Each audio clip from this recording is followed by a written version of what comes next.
આજે આપણે ઘરે જ એકદમ ટેસ્ટી અને માર્કેટ સ્ટાઇલ હોમમેડ ફ્રેન્કી મસાલો બનાવવાના છીએ।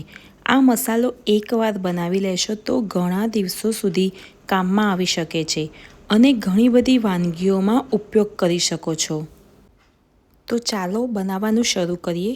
સૌથી પહેલાં 1 ચમચી જીરું લેવાનું છે।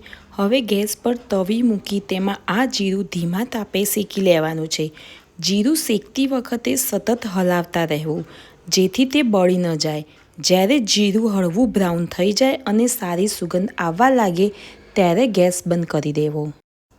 આ મસાલો બનાવવા માટે તમે ઘરમાં રોજ ઉપયોગમાં લેતા રેગ્યુલર ચમચી લઈ શકો છો અથવા મેઝરમેન્ટ સ્પૂન પણ લઈ શકો છો। અત્યારે હું ઘરમાં ઉપયોગમાં લેવાતી રેગ્યુલર ચમચી લઈ રહી છું।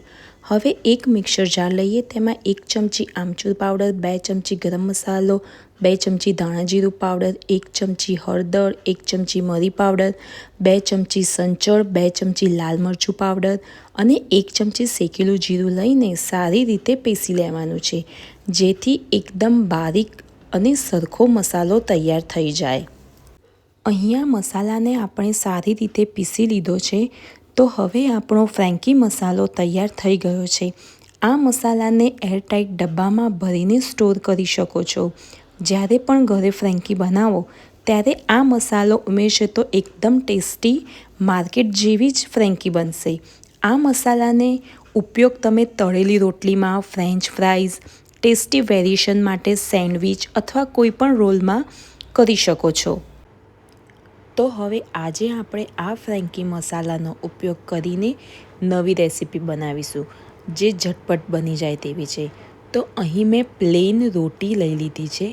હવે આ રોટીને એક સરખા નાના પીસમાં કટ કરી લઈએ।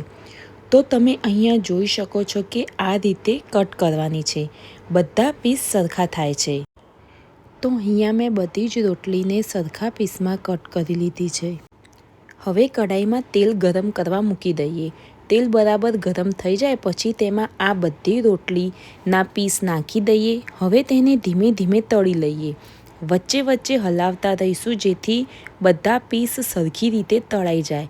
થોડા સમય પછી રોટલી ગોલ્ડન અને કડક થવા લાગે છે। રોટલી કડક થાય ત્યાં સુધી તેને સારી રીતે તળી લઈએ। હવે બધી રોટલી તળાઈ ગઈ છે। હવે તેમાં ફ્રેન્કી મસાલો નાખી દઈએ।